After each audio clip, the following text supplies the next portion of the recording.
ನಮಸ್ಕಾರ ಕರ್ನಾಟಕ, ನಾನ್ ನಿಮ್ ಕನ್ನಡಿಗ ಆಕಾಶ್ ಸಾಗರ್. ಇವತ್ತು ನಾನ್ ನಿಮ್ಗೆ ಯಾವುದೇ ಸ್ಮಾರ್ಟ್ ಫೋನ್ ಮತ್ತು ಇಂಟರ್ನೆಟ್ ಇಲ್ದೇನೆ ಬ್ಯಾಂಕ್ ನ ಟ್ರಾನ್ಸಾಕ್ಷನ್ ಅಥವಾ ವಹಿವಾಟುಗಳನ್ನು ನಮ್ಮಲ್ಲಿರುವ ಸಾಮಾನ್ಯ ಅಥವಾ ಬೇಸಿಕ್ ಮೊಬೈಲ್ ನಿಂದ ಹೇಗ್ ಮಾಡಬಹುದು ಅಂತ ತಿಳಿಸ್ಕೊಡ್ತಾ ಇದ್ದೀನಿ. ಸ್ನೇಹಿತರೆ, ಈ ಒಂದು ಸೌಲಭ್ಯ ಅಥವಾ ಸರ್ವಿಸ್ ಅನ್ನು *99# ನಂಬರ್ ಇಂದ ಉಪಯೋಗಿಸಿಕೊಳ್ಳತಕ್ಕದ್ದು ಮತ್ತು ಈ ಸೇವೆಯನ್ನು ಆರಂಭಿಸಲು ನಿಮ್ಮ ಮೊಬೈಲ್ ನಂಬರ್ ಅನ್ನು ನಿಮ್ಮ ಬ್ಯಾಂಕ್ ಅಕೌಂಟ್ ನೊಂದಿಗೆ ರಿಜಿಸ್ಟರ್ ಮಾಡಿರಬೇಕಾಗಿರುತ್ತೆ. ಸ್ನೇಹಿತರೆ, ಈ ವಿಡಿಯೋ ಮಾಡಲಿಕ್ಕೆ ಅನುಕೂಲ ಆಗಲಿ ಅಂತ ನಾನು ನನ್ನ ಸ್ಮಾರ್ಟ್ ಫೋನ್ ಅನ್ನು ಬಳಸ್ಕೊಳ್ತಾ ಇದ್ದೀನಿ. ಸ್ನೇಹಿತರೆ, ಈಗ ನಾನು *99# ನಂಬರ್ಗೆ ಕರೆ ಮಾಡ್ತಾ ಇದ್ದೀನಿ. *99# ಡಯಲ್ ಮಾಡೋಣ.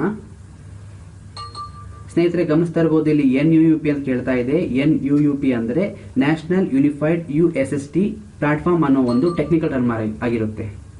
ಸ್ನೇಹಿತರೆ, ಇವಾಗ ನೀವು ನಿಮ್ಮ ಬ್ಯಾಂಕ್ ನ ಮೊದಲ 3 ಅಕ್ಷರ ಅಂದ್ರೆ ನಾನು HDFC ಯೂಸ್ ಮಾಡೋದ್ರಿಂದ HDF ಅಂತ ಟೈಪ್ ಮಾಡಿ ಸೆಂಡ್ ಮಾಡ್ತಾ ಇದ್ದೀನಿ.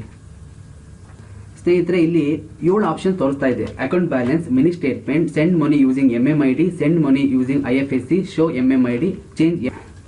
ಸ್ನೇಹಿತರೆ, ಅಕೌಂಟ್ ಬ್ಯಾಲೆನ್ಸ್ ಅಂದ್ರೆ ನಿಮ್ಮ ಅಕೌಂಟ್ ನಲ್ಲಿ ಎಷ್ಟು ಬ್ಯಾಲೆನ್ಸ್ ಅಂತ ತಿಳ್ಕೋಬೇಕು ಅನ್ನೋದು ನೀವು ಆಪ್ಷನ್ 1 ತಗೊಳ್ಳಿ. ಮಿನಿ ಸ್ಟೇಟ್ಮೆಂಟ್, ನಿಮ್ಮ ಅಕೌಂಟ್ ನ ಹಳೆ ಟ್ರಾನ್ಸಾಕ್ಷನ್ ತಿಳಿಬೇಕು ಅನ್ನೋ ಹಾಗಿದ್ರೆ 2 ಆಪ್ಷನ್ ತಗೊಳ್ಳಿ. Send money using MMID, send money using IFSC, show MMID, change MPIN. ಈಗ ಸ್ನೇಹಿತರೆ, ನಾವು MMID ಮತ್ತು IFSC ಏನು ಅಂತ ತಿಳ್ಕೊಳ್ಳೋಣ. MMID ಅಂದ್ರೆ ಪ್ರತಿ ಒಂದು ಸೇವಿಂಗ್ಸ್ ಅಕೌಂಟ್ಗೆ 7 ನಂಬರ್ ಇಂದ ಕೂಡಿರೋ ಮೊಬೈಲ್ ಮನಿ ಐಡೆಂಟಿಫೈಯರ್ ಜೊತೆಗೆ ಈ ನಂಬರ್ಗೆ MPIN ಅನ್ನೋ ಪಾಸ್ವರ್ಡ್ ಕೂಡ ಇರುತ್ತೆ.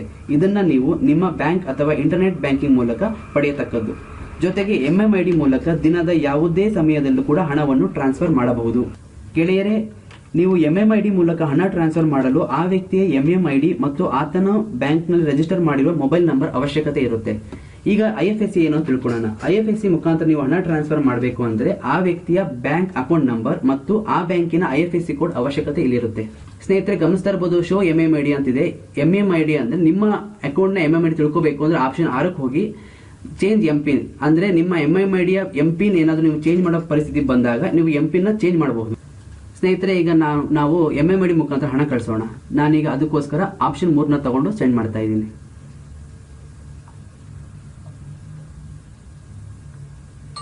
ಸ್ನೇಹಿತರೆ, ಇಲ್ಲಿ ನನ್ನ ಸ್ನೇಹಿತನ ಮೊಬೈಲ್ ನಂಬರ್ ಎಂಟರ್ ಮಾಡ್ತಾ ಇದ್ದೀನಿ.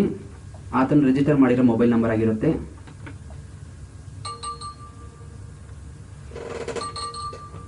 ಸ್ನೇಹಿತರೆ, ಇಲ್ಲಿ ನನ್ನ ಸ್ನೇಹಿತನ MMID, ಆತನ MMID 94855519 ಆಗಿರುತ್ತೆ.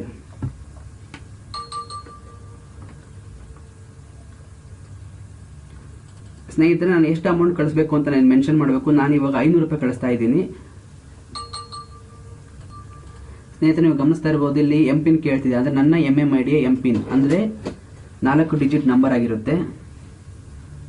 ಜೊತೆಗೆ 1 ಸ್ಪೇಸ್ ಕೊಟ್ಟು ನನ್ನ ಬ್ಯಾಂಕ್ ಅಕೌಂಟ್ ನ ಕೊನೆಯ 4 ನಂಬರ್, ಸೇವಿಂಗ್ಸ್ ಅಕೌಂಟ್ ನ ಕೊನೆಯ 4 ನಂಬರ್ ಆಗಿರುತ್ತೆ. ಸ್ನೇಹಿತರೆ, ನೀವು ಗಮನಿಸ್ತಾ ಇರಬಹುದು, ನನ್ನ ಅಕೌಂಟ್ ಇಂದ ನನ್ನ ಸ್ನೇಹಿತನ ಅಕೌಂಟಿಗೆ 500 ರೂಪಾಯಿ ಕೂಡ ಈಗ ಜಮಾ ಆಗಿದೆ. ಅದಕ್ಕೆ ಒಂದು ಟ್ರಾನ್ಸಾಕ್ಷನ್ ರೆಫರೆನ್ಸ್ ನಂಬರ್ ಕೂಡ ಇರುತ್ತೆ. ನೋಡಿ, ನನಗೆ SMS ಕೂಡ ಈಗ ಬರ್ತಾ ಇದೆ. ಸ್ನೇಹಿತರೆ, ಈ ವಿಡಿಯೋದಿಂದ ನಿಮಗೆ ಸಹಾಯ ಆಗಿದೆ ಅಂತ ನಾನು ಭಾವಿಸ್ತಾ ಇದ್ದೀನಿ. ಧನ್ಯವಾದಗಳು. ಶುಭ ದಿನ.